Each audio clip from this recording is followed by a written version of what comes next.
all present here. First of all, I would like to welcome our today's guest, Dr. Sarika Patil. I, Ms. Shraddha Zadav, a student of Ruparel College and a volunteer of Udyojak 2021, would like to welcome you on the behalf of whole Udyojak team. This is the fifth year of Udyojak 2021 held by TG Ruparel College, Department of Commerce, CASO, and we are glad that you are present here. So, here is the introduction of our today's guest, Dr. Sarika Patil, MBBS, MPhil in Hospital and Health System, BITS Pilani, Senior Medical Officer and Nodal Officer, COVID 19, Nair Hospital, Mumbai. She has been working non stop since March 2020, instrumental in starting 1043 bedded dedicated COVID hospitals. Till date, 12,000 corona patients treated at hospital and record breaking 780 deliveries to corona mothers. So, this is such a great amount, and we are very proud of you, ma'am. She has been awarded many of the awards, and Dr. Sarika Patil has been working in Nair Hospital since 2007. First question is, as you have done DGO, Diploma in Gynecology and Obstetrics, can you tell us what it is and why did you choose this field specially? Like what attracted you the most to this field? A very nice question, Shraddha. Um, After completing our MBBS, most of the question that the medicos they face in their life, most of the times is like, what do I choose further? So when it comes especially to a female, the first thing that comes to our mind is, and most of the what the family members think is, like whether really to pursue post graduation or not to, or just be MBBS and be a GP or a general practitioner, so that maximum time can be given at home. But Yeah. uh, MBBS, after completing my MBBS, something which was very close to my heart, like when I was doing my internship from KEM, we had our obstetrics and gynecology postings in the esteemed institutes of Vadia as well as in the suburban areas. We used to work at Oshiwara maternity homes and all. So, working in that during even my internship, it was something which was very close to my heart. Seeing a baby being born, just being a part of that process, that a new life comes into this world, was something which really made me that yeah, this is the field which I really want to choose, and that is what like I landed up being an obstetric and gynecologist. Yeah, Uh, that's great. yeah. Okay. So my second question is, biggest challenge as an assistant dean and nodal officer for COVID-19 during this period, and what did you learn from that incident? Yes. COVID-19, like an event, I would say that which changed not only an individual's perspective, but the entire world's perspective, in fact. When everything started, like we were all amidst in March 2020, when we started, like when the world got to know about COVID. It was like almost in the second week of March we were there, and we got the first case in Mumbai itself. And then when one or two patients were just coming to Nair Hospital on 23rd of March, 19th of March, it was declared by our Honorable Chief Minister, sir, that Nair Hospital will be converted into an entirely dedicated COVID hospital. So, which meant that our 1,600 bedded medical college or a general hospital was to be completely transformed into a target given to us was a 1,000 bedded, entirely dedicated COVID hospital. And we were given a deadline of 2 weeks to do that. So it was really, really, really tough because the entire thing was pretty new to us. The Yeah. illness itself, we were totally unaware, like what exactly were we supposed to do. We were not an infectious disease hospital, first of all. So converting that entire infrastructure into a COVID dedicated hospital, it was a mammoth task. We had to redesign our wards. Our every ward having almost around say 60-70 beds. So those wards were to be converted into almost 60 to 70% of their capacity. There had to be social distancing between the beds. We had to divide the ward into actual functional areas, and a little safe areas where the movement of the other staff members was possible. Along with that, there was a lot of new procurement which was involved. There were new equipments, medical equipments which needed to be used, which were totally new to us as well. Personal protective equipments, when we talk about the PPE suits and all, previously they were limited to be used only till our HIV patients or infectious diseases patients. But Okay. now these were to be made a part and parcel of our working in the hospital. Along with this, there were many new equipments, machineries which had to be got. So, and most of all, and most important that I would like to say was changing the mentality of the people. Because when COVID came, somewhere around March, April, the entire the population, they were everybody was scared, and on the top of that, making the staff work in a hospital where there will be 100% COVID patients was really the most toughest job. We had to deal with the mentality of our staff. We had to convince them.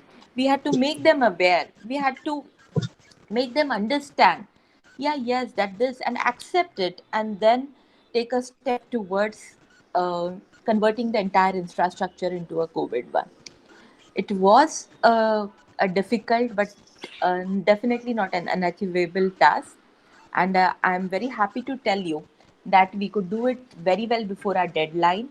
And the target given to us on, say, 19th of March, by 31st of March, we are an entirely dedicated 1043 bedded COVID hospital, which had almost 110 ICU beds, fully equipped state of art facility, first of its kind in India and in the world. We were the first medical college to get converted into a dedicated hospital. And at the same time, we had a 120 bedded COVID delivery wards. And it really gives me happiness to tell that today we have really touched the magical figures of 800 COVID deliveries. We have conducted deliveries to 800 COVID positive mothers, and barring one or two, all the babies have been healthier. So, indeed, uh, something that we could do towards the humanity. Hats off to you, ma'am. A really round of applause to you.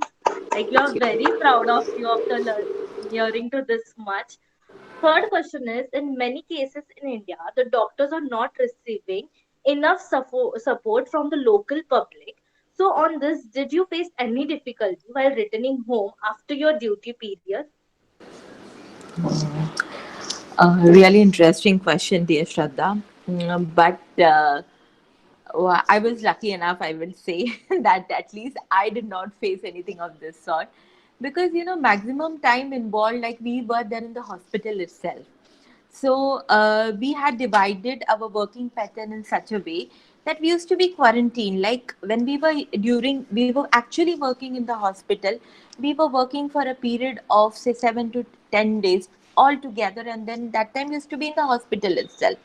And then when we actually had to go home, so that time, like, we used to get ourselves swabbed. If negative, we used to go and mix up with our family members.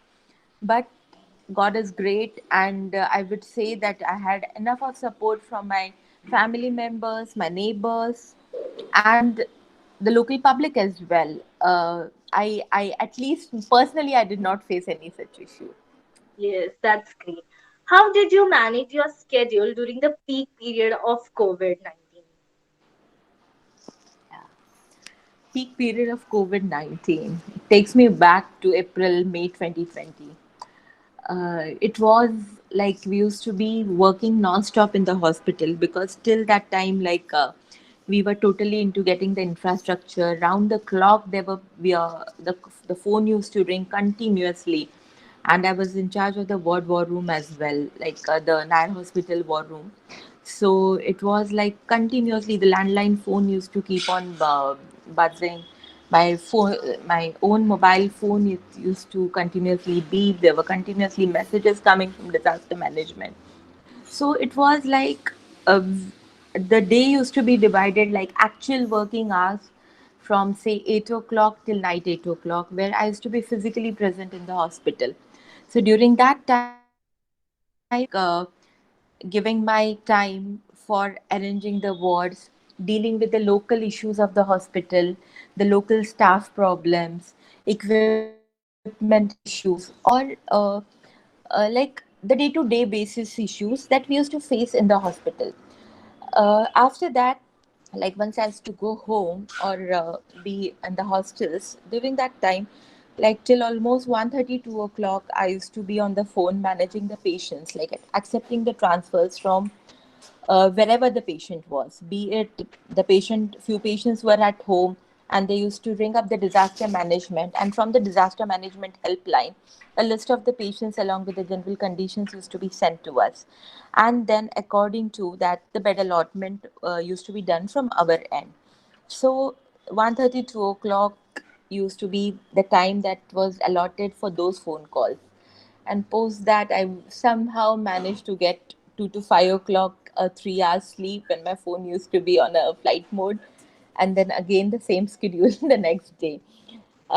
It was like, I would really like to thank my daughter at this point of time because she has been the most understanding person. Like she helped me manage everything during this time, like without any complaints. So very Yeah, happy for that's the that. big thing, Yes, actually. dear.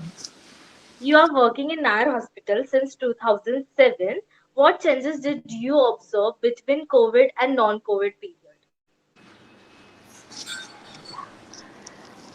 See, as I uh, already told you, COVID was something which was totally new to each and everybody of us. So, if you ask me about COVID and non-COVID differences, I would like pinpoint few things. COVID was something which was really scary for us, for everybody of us, be it for the patients, be it for the doctors. Secondly, like it was something where a patient was not able to see anybody of his relatives, no friends were there in the hospital, nobody used to come and visit the patient other than the doctors. It was difficult for the patient to understand who is the doctor, who is the nursing staff. Everybody in the same astronaut like attire roaming around in the wards without knowing like what exactly is happening to us. And then above all, what was there was the fear of death, which was there in everybody's mind. So COVID was one such illness which I have observed in past like so many years of my service. I have never seen patients so scared as COVID had seen them. So that was the major difference I would say between the COVID and the non-COVID patients. The fear Yeah. of death that was there. Okay. Okay.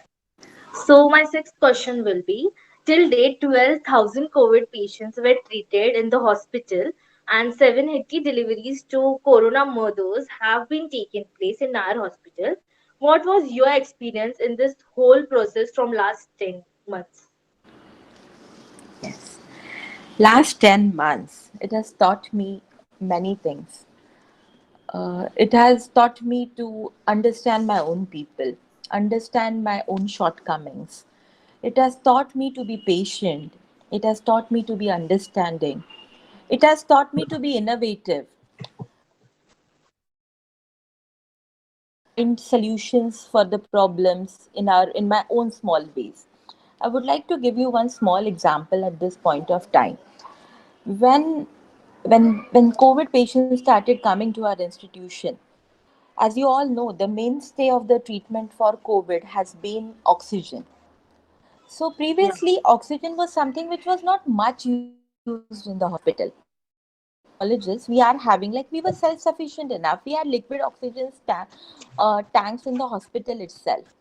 But till today, like till COVID times, oxygen was hardly required, say for 10-15% of the entire patients, and that too only in the medicinal wards. But here, almost 100% needed. So the main issue that when we realized, like we were using a number of equipments, we were using all the new machineries, but still we were not getting that adequate O2 pressure.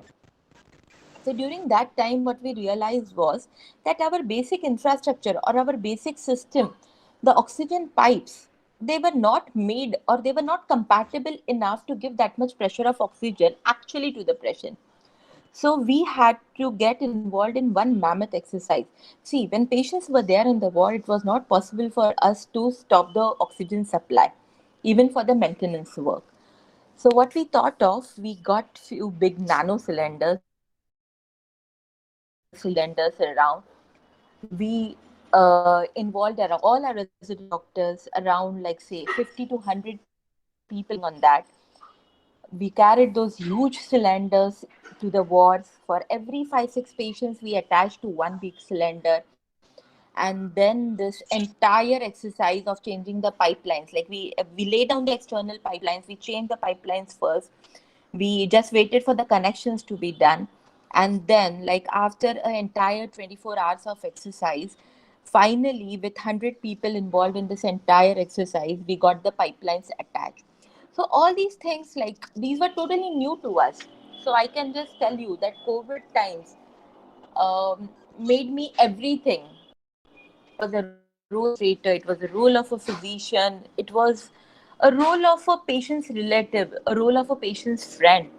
Because at times, like when the entire family used to be quarantined or in isolation, and one of the family members with us, we had families with us where like only children were with us, parents were quarantined at some other institution. We had patients who were breathing their last, and their family just wanted to see them for the last time. So at times, like taking the relatives on a video call when the patient is on the deathbed. So even all these activities, like, so that's the thing that I'm telling you, like COVID made me play each and every role: a role of a mother, a role of a relative of a patient, a role of a patient's friend, a role of a ward boy, role of a aya, role of a nursing staff, role of an administrator, and most important, the role that we all forget at times, the role of a human being. Yeah. So that is what, like, and believe me, after seeing a newborn baby born to a COVID positive mother and the baby being COVID negative was the greatest miracle of nature. It was so nice to see those small lives coming who are just infection free. Imagine, like, we used to they were allowed nursing. Like, we never stopped breastfeeding for those babies as well. A disease which we used to say that's been supra infectious in nature, but never passed on to the babies from their own mother. So this is nothing but miracle. So COVID has taught us, like, taught me many things, and it has been a very different experience in my life, I would say, as something out of the world. Yeah. As we know that COVID was very new to all of us, and when we all come to know that COVID has entered in India, so everyone was consuming some or other home remedies or Ayurvedic remedies like haldi wala milk, warm water, kadha, and all that. So my question was, what homemade remedies or Ayurvedic remedies were you using or you following to avoid yourself from infection? Yeah. Uh, See, dear, COVID, like, along with allopathies, as we all know, COVID was something which was basically attacking our immunity. And even while treating COVID from our medical point of view, what we were basically using were the immunomodulators. So, Ayurveda, homeopathy, all these alternative medicine have things which basically help us improve our immunity. And I was no exception for all that. Like my day, my mom, when I used to be home back, like my entire day, it used to be like after the PPE suit and after coming home, bathing twice or thrice a day. After a liberal use of sanitizers, it used to be a big, long 10-minute steam session at home with eucalyptus oil in it. So that was what I was like, something, not a kadha you can say, but my mom used to give me a like a drink which basically had ginger and turmeric in it with a dash of cinnamon to it. So this was the drink that I regularly consumed early morning also. and whenever, like, because working the entire day, we use, like, we tend to have a drink or a sip in between. So whenever that was the question, this was the drink which was most frequently consumed by me. uh, a ginger and turmeric tea, you can say. Along with that, even the homeopathic medicines which we all took, the arsenic album that we took, even I took it. Like, I was no exception to that. So, with all due respect to all the alternative medicines, each one of us during COVID did whatever was told to us. Whoever told us, fine, this is going to save you from COVID, I don't think that anybody would have said no to that. So it was same for us as well as all our patients.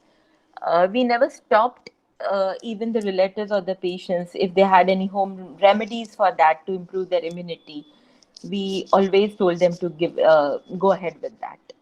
Uh, so it was helpful, because basically immunity was what uh, which was the mainstay of this entire period of 10 to 12 months. And fingers crossed, god has saved me at that. And hopefully now I've taken my vaccine first dose also. So Yeah. just waiting for my second dose to be taken soon. Okay, okay. So my eighth question is, as we all know, in budget 2020, the medical field has given the most priority. What is your opinion on this? This budget, I would say, it has really, like, it's really made medical fraternity people like me very happy. Because till date, like, what we all observed was, like, health was somewhere given, it never came on the forefront whenever a budget of the country was considered. But this time, like, miraculously, I would say that it's almost like more than double the budget that was allotted last year. From almost 97,000 CR, we have jumped to 2.25 lakhs CR this year. And it's indeed pleasurable. It's like, I'm very happy for that. Government has really stressed on the important health schemes also this year.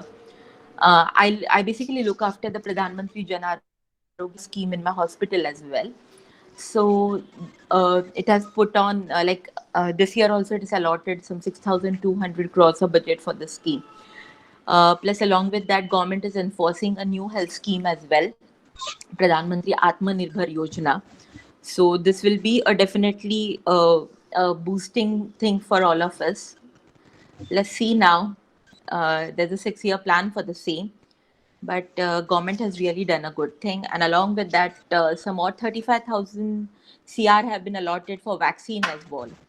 Even though it is quite less, because my assumption is, like, for vaccinating the entire population of India, we would be requiring a handsome amount of at least half, like 50,000 crores would be required. But still, the allotted quantity is a welcome thing. And somewhere, not later, but at least, uh, we as a country have realized that yes, if we want to strengthen the country, if we want to strengthen the people in the country, health is one thing which we really need to concentrate on.